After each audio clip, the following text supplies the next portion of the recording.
معزز ناظرین و سامعین، السلام علیکم۔ آپ کو ہسٹوریکل ایونٹ میں خوش آمدید۔ چلتے ہیں اپنے نیکسٹ پارٹ کی طرف۔ مسلمانوں پر یلغار کرنے اور ہلاکو خان کو مسلمانوں کے علاقے کی طرف بھیجنے سے پہلے منگولوں کے خاقان منگو خان نے بہت سے انتظامات مکمل کیے تھے۔ ان راستوں کو صاف کیا گیا تھا جن راستوں پر ہلاکو خان نے اپنے لشکر کے ساتھ سفر کرنا تھا۔ ویشیوں کی پرانی پگڈنڈی جہاں پر ہوتا ہوا کبھی چنگیز خان حملہ آور ہوا تھا، اب شاہراہ بن چکی تھی۔ اس پر ہر منزل پر چوکیاں بنا دی گئی تھیں۔ ان چوکیوں میں کھانے پینے اور سونے کا انتظام تھا اور سواری بدلنے کے لیے گھوڑوں کے لیے گلے تھے۔ ہر منزل پر ایک چینی افسر مسافروں کو ٹھہراتا اور ان کے آنے جانے کی تاریخ اور وقت دفتر میں لکھ دیتا۔ فوجی قاصد تیز رفتاری سے سفر کرتے اور اگلی منزل پر پیغام نئے شہ سواروں کے سپرد کرتے جو تازہ دم آگے سفر کرتے۔ یہ قرون وسطیٰ کے گھوڑوں کی ڈاک گاڑی خیال کی جاتی تھی۔ اس سلسلے کو منگول یام اور سواروں کو چپر کہتے تھے۔ کچھ مورخین کا یہ بھی خیال ہے کہ ہو سکتا ہے کہ ہمارے ہاں جو چپراسی کا لفظ نکلا ہے وہ اسی چپراسی ہی سے نکلا ہو۔ چنانچہ اس شاہراہ پر کبھی کوئی گرد میں اٹکا ہوا منگول سوار نظر آتا، اس کا جسم چمڑے کی پیٹیوں سے کسا ہوتا، اس کے نئے مستور چہرے پر روغن ملا ہوتا، زین کی گھنٹیوں کی آواز سے پتہ چل جاتا کہ وہ خاقان کا قاصد ہے، اور وہ جیسے ہی ٹھہرتا اسے تازہ دم گھوڑا تیار ملتا۔ پھر منگول پیغام کے ایک ہاتھ سے دوسرے ہاتھ آگے بڑھتا چلا جاتا تھا۔ یہ نئی چوکیوں والی سڑکیں پرانی شاہراہ ریشم اور پہاڑی سلسلوں، دروں اور ندیوں کے آر پار ان علاقوں میں بنی ہوئی تھی جہاں ندیوں پر پہلے کبھی پل نہیں بنے ہوئے تھے۔ ان راستوں میں سے نئے قافلے آسانی سے مشرق اور مغرب کے درمیان سفر کرتے تھے۔ مورخین یہ بھی لکھتے ہیں کہ منگولوں کے خاقان منگو خان نے جب اپنے چھوٹے بھائی ہلاکو خان کو مسلمانوں کے علاقوں پر حملہ آور ہونے کے لیے روانہ کیا تو اس سے نصیحت کی کہ وہ اپنی بیوی دو کوزہ کے الفاظ پر غور کرے اور ان پر عمل کیا کرے۔ دو کوزہ کسی دور میں ہلاکو خان کے باپ کی بیوی اور اس کی سوتیلی ماں تھی، اور اپنے باپ کے مرنے کے بعد ہلاکو خان نے اسے اپنی زوجیت میں لے لیا تھا۔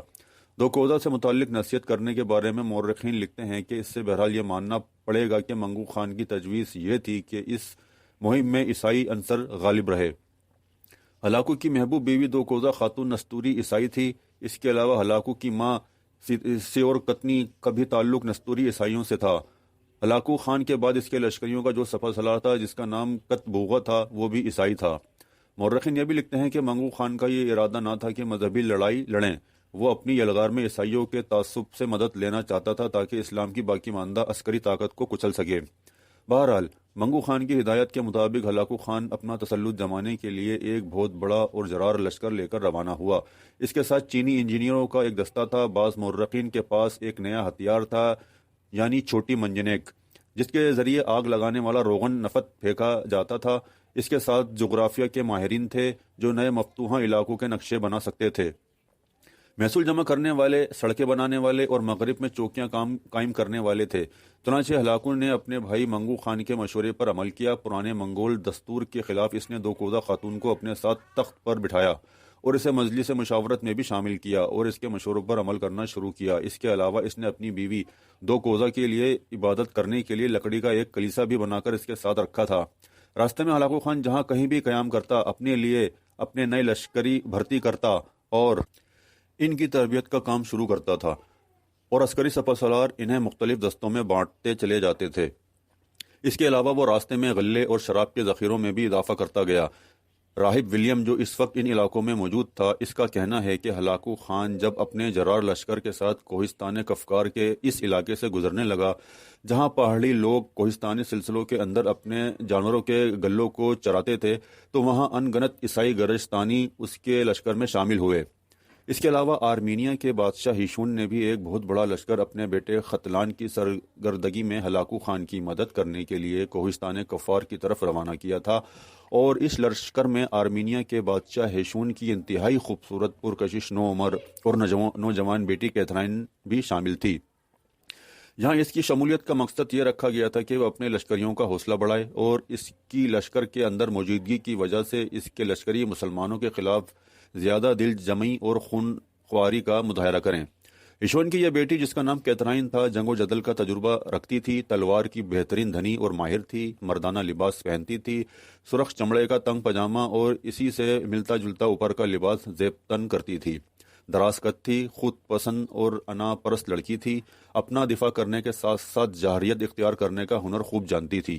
وہ جانتی تھی کہ اپنے حسن اور خوبصورتی سے کام لے کر دشمن کو کس طرح اپنے سامنے زیر اور سرنگو کیا جا سکتا ہے۔ بہرحال وہ اپنے بھائی ہشون کے ساتھ لشکر میں شامل تھی اور ہلاکو کے حق میں مسلمانوں کے خلاف اپنی بہترین کارگزاری کا تہیہ کیے ہوئے تھی۔ دوسری طرف ہلاکو خان جنوب مغرب کی طرف بڑھا، منگولوں کے ساتھ رت دھول اڑاتے فاصلوں کو سمیٹنے لگے تھے۔ ہلاکو خان نے پہاڑی سلسلوں کو عبور کیا، تبت کے برف زاروں کا چکر کاٹا، وہ شکار کھیلتا، ضیافتیں کرتا، دربار لگاتا، پیش قدمی کرتا رہا۔ راستے میں چھوٹے بڑے حکمران اس کی خدمت میں حاضر ہو کر اس کی شان و عظمت کے آگے سر جھکاتے رہے، اس لیے کہ لوگ جانتے تھے کہ اس کی مزاحمت کرنا جنون تھا۔ ہلاکو کے متعلق مورخین مزید لکھتے ہیں کہ وہ اکثر باتوں کو ہنسی میں اڑا دیتا تھا۔ اس کو سمرقند کے تربوز بڑے پسند تھے، قزلقم کے سرابوں سے بھی بڑی دلچسپی تھی، جو دور سے جھیلیں، ہرے بھرے جنگل نظر آتے تھے، لیکن جب وہ گھوڑا دوڑاتا ہوا ان کے پاس پہنچتا تو وہ نظروں سے اجھل ہو جاتے تھے۔ وہ اپنی بیوی دوکوزا سے پیار کرتا تھا، جو کبھی اس کی ماں رہ چکی تھی۔ دوکوزا کے ساتھ اس کی انتہائی خوبصورت اور حسین بہن سیمر بھی تھی۔ کہتے ہیں کہ دوکوزا کا تعلق ترکوں کے کرائت قبیلے سے تھا۔ وہ انتہائی درجے کی حسین اور خوبصورت تھی، لیکن اس کی چھوٹی بہن سمیر جو اس کے ساتھ تھی وہ اس سے بھی کہیں زیادہ خوبصورت، پرکشش اور اعلیٰ شخصیت کی مالک تھی۔ پیش قدمی کرتا ہوا ہلاکو خان اپنے لشکر کے ساتھ کوہستان قزوین میں داخل ہوا۔ یہ روئے زمین کا وہ عجیب و غریب علاقہ تھا جہاں عظیم ترین قلعے تھے۔ یہ حسن بن صبا کی فدائیوں کے شہبازوں کے گھونسلے جیسے قلعے تھے۔ یہاں کے رہنے والے 6 پشت سے اس علاقے کے رہنے والوں کو ہراساں کر رہے تھے۔ اس کے سواروں نے حسن بن صبا کے قلعہ الموت کی مصنوعی بیشت کو تہس نہس کر ڈالا، جہاں شیخ الجبل ایران کے نوجوانوں کو حشیش پلا کر مدہوش کیا کرتا تھا اور انہیں قاتل بنا دیتا تھا۔ اس نے حشیش کے شیخ الجبل کو گرفتار کر لیا اور اس کی جادو اور سحر کی کتابوں کے کتب خانے کو نظر آتش کر ڈالا۔ ہلاکو نے سوچا کہ اس کا بھائی منگو خان اس عجیب و غریب شخص کو دیکھ کر خوش ہوگا، اس لیے اس نے شیخ الجبل کو اپنے مرکزی شہر قراقرم روانہ کیا۔ مگر شیخ الجبل کی بدقسمتی کہ ابھی وہ راستے ہی میں تھا کہ منگو خان کا پیغام ملا کہ اسے اس شخص کو دیکھنے کی کوئی خواہش نہیں۔ یہ پیغام ملنے کے بعد منگولوں نے شیخ الجبل رکن الدین خورشہ کا گلا گھونٹ کر اس کا خاتمہ کر دیا۔ انہی دنوں دشت کے خاقان منگو خان کا پیغام ہلاکو خان کو ملا، جس میں اس نے کہا تھا کہ چنگیز خان کے قوانین کو رواج دینا، سمرقند سے لے کر مصر کے آخری سرے تک جو لوگ تمہارے آگے سر جھکائیں ان سے فیاضی سے پیش آنا، اور جو سرکشی کریں انہیں ذلیل و خوار کرتے جانا۔ بہرحال حسن بن صبا کے قلعہ الموت کو تباہ کرنے کے بعد ہلاکو خان حسن بن صبا کے دوسرے قلعوں کی طرف متوجہ ہوا، اور ان کی بھی اس نے اینٹ سے اینٹ بجا کر رکھ دی تھی۔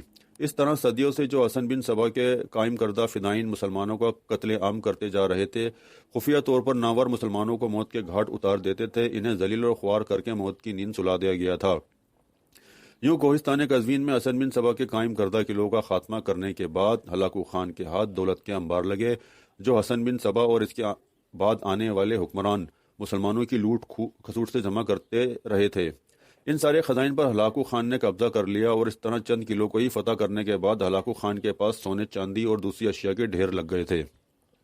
حسن بن صبا کے الموت نام کے قلعے میں چونکہ شیخ الجبل رکن الدین خورشہ کے ساتھ نصیر الدین توسی نے بھی قیام کیا ہوا تھا، جو بہت بڑا منجم تھا، لہذا ہلاکو خان نے نصیر الدین توسی کو اپنے ساتھ رکھ لیا، اس لیے کہ نصیر الدین توسی کی نجوم میں مہارت کی وجہ سے دور دور تک شہرت پھیلی تھی، اور منگول بھی اس سے خوب واقف تھے۔ یہ نصیر الدین توسی بھی ابھی ابن الکمی ہی کا ساتھی تھا، اور مسلمانوں کی بھلائی نہیں بلکہ مسلمانوں کی بربادی اور خواری کا خواہاں تھا۔ نصر الدین کا پورا نام ابو جعفر محمد بن الحسن تھا، منجم، مورخ اور امامیہ کا سیاستداں خیال کیا جاتا تھا۔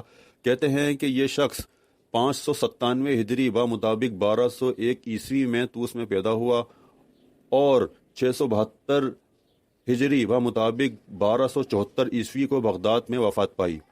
نصر الدین توسی نے اسماعیلی حاکم ناصر الدین عبد الرحیم بن ابی منصور کے منجم کی حیثیت سے ملازمت شروع کی۔ جب اس کی کوشش کا راز افشا ہو گیا کہ دربار خلافت میں جانا چاہتا ہے تو اسے نظر بند کر دیا، لیکن اس کی ملازمت رکھی اور اسے اجازت دے دی کہ وہ علم ہیئت میں اپنی تحقیق اور مطالعہ جاری رکھے۔ 1256 عیسوی میں اس نے حشیشین کے شیخ الجبل رکن الدین خورشہ کو ہلاکو کے حوالے کروایا، اور پھر ہلاکو کا معتمد مشیر ہو کر مسلمانوں کے علاقوں کی بربادی اور تباہی کی مہم میں ہلاکو کے ساتھ رہا۔ سراغا شہر میں اس کے حکم سے ایک رسدگاہ قائم کی گئی۔ اس کے بعد یہ ہلاکو کا وزیر اور معتمد اوقاف بن گیا۔ اس نے اپنے اثر و رسوخ اور اقتدار کو مرتے دم تک قائم رکھا۔ اس کے سیاسی رویے کی تشریح اس کے امامیہ فرقے سے گہری ہمدردی رکھنے سے ہوتی ہے، لہٰذا وہ ہمہ گیر لیاقت اور قابلیت کے باعث ایران کا امامیہ جماعت کا سردار بن گیا اور خلافت عباسیہ کا مخالف بن کر منگولوں سے مل گیا۔ یہ اس کے اثر و رسوخ کا اثر تھا کہ منگولوں کی پیدا کردہ عالمگیر بربادی میں امامیہ والوں پر کچھ تھوڑا بہت رحم کیا گیا اور جنوبی عراق میں ان کے مقدس مقامات ہلاکو خان اور منگولوں کی دست درازی سے محفوظ رہے۔ کہتے ہیں وہ راسخ العقیدہ امامیہ اور اماموں کا عقیدت مند تھا۔ اس کا ثبوت اس کی تصوفانہ کتاب کتاب الاشراف سے ملتا ہے۔ یہ بھی ایک حقیقت ہے کہ وہ تصوف کا قائل تھا اور الحاج کا مداح تھا، اور اسی وجہ سے وہ اپنے ہم مذہبوں میں ممتاز رہا۔ فقہ میں اس نے قانون وراثت پر کتابیں لکھیں۔ اپنے عقیدے سے محبت اور عقیدت کے باوجود اس کے تعلقات دوسروں سے خوشگوار طور پر استوار تھے۔ اس نے جلال الدین رومی سے خطوط کے ذریعے اور نجم الدین کاتبی سے بالمشافہ علمی مسائل پر تبادلہ خیال کیا۔ بہرحال کچھ عرصے تک ہلاکو خان نے کوہستان قزوین ہی میں اپنے لشکر کے ساتھ قیام کیے رکھا۔ یہیں آ کر گرجستانیوں کا ایک بہت بڑا لشکر اس کی فوج میں شامل ہو گیا۔ اس کے علاوہ جو لشکر آرمینیا کے بادشاہ ہشون نے اپنے بیٹے ختلان اور بیٹی کیتھرائن کے ساتھ بھیجا تھا، وہ بھی کوہستان قزوین ہی میں آ کر ہلاکو سے مل گیا تھا۔ آرمینیا کے بادشاہ کا لشکر جب کوہستان قزوین میں ہلاکو کے لشکر میں آ کر شامل ہوا تو ہلاکو کی بیوی دو کوزک کو اطلاع کی گئی کہ آرمینیا کے بادشاہ ہشون کی لشکر کی کمانداری اس کا بیٹا ختلان کر رہا ہے اور اس کی نائب اس کی بہن ہے جو انتہا درجے کی خوبصورت ہے اور اس کا نام کیتھرائن ہے۔ چنانچہ دو کوزا اور اس کی چھوٹی بہن سیمر نے خود ان کا استقبال کیا۔ دو کوزا اور اس کی چھوٹی بہن سیمر دونوں پرجوش انداز میں آرمینیا کے بادشاہ ہشون کی بیٹی کیتھرائن سے ملیں۔ دو کوزا اور سیمر کیتھرائن اور بھائی ختلان کو اپنے ساتھ لے گئیں اور جس خیمے میں وہ داخل ہوئیں وہ خیمہ دو کوزا کی چھوٹی بہن سیمر کا تھا۔ کچھ دیر تک سب پرتکلف انداز میں ایک دوسرے سے گفتگو کرتے رہے۔ پھر کیتھرائن کی طرف دیکھتے ہوئے دو کوزا خاتون کہنے لگی، میں تمہیں ایک پیشکش کرتی ہوں۔ میں سمجھتی ہوں اس پیشکش میں تمہاری حفاظت اور تمہاری عزت افزائی ہے۔ میں چاہتی ہوں کہ تم سیمر کے ساتھ اس کے خیمے میں رہو۔ اگر تم اپنا قیام اپنے خیمے میں رکھنا چاہتی ہو تو وہاں سیمر تمہارے ساتھ رہے گی، اور اگر یہاں رہنا پسند کرو تو پھر سیمر کا خیمہ حاضر ہے۔ دو کوزا کی اس پیشکش پر کیتھرائن نے خوشی کا اظہار کیا تھا۔ پہلے اس نے اپنے بھائی کی طرف دیکھا، اس نے ازبات میں گردن ہلائی۔ تب کیتھرائن بولی اور کہنے لگی، میں چاہتی ہوں کہ میں اپنے لشکر ہی میں قیام رکھوں اور وہاں سیمر میرے ساتھ رہے۔ دو کوزا نے اسے تسلیم کر لیا۔ پھر آرمینیا کے بادشاہ ہشون کے بیٹے ختلان کی طرف دیکھتے ہوئے دو کوزا کہنے لگی، ختلان تمہیں اس سلسلے میں کوئی اعتراض ہے؟ ختلان نے جب اس سلسلے میں نفی میں گردن ہلائی، اپنی خوشی اور طمانینت کا اظہار کیا۔ تب کچھ دیر تک سب وہیں بیٹھ کر باتیں کرتے رہے۔ وہ خیمہ سیمر کا تھا، وہیں کھانا کھایا گیا۔ اس کے بعد جب ختلان کا پڑاؤ ختم ہو گیا، خیمے نصب کر دیے گئے، تب کیتھرائن سیمر کو اپنے ساتھ اپنے خیمے میں لے گئی اور دونوں نے ایک ہی خیمے میں قیام کر لیا تھا۔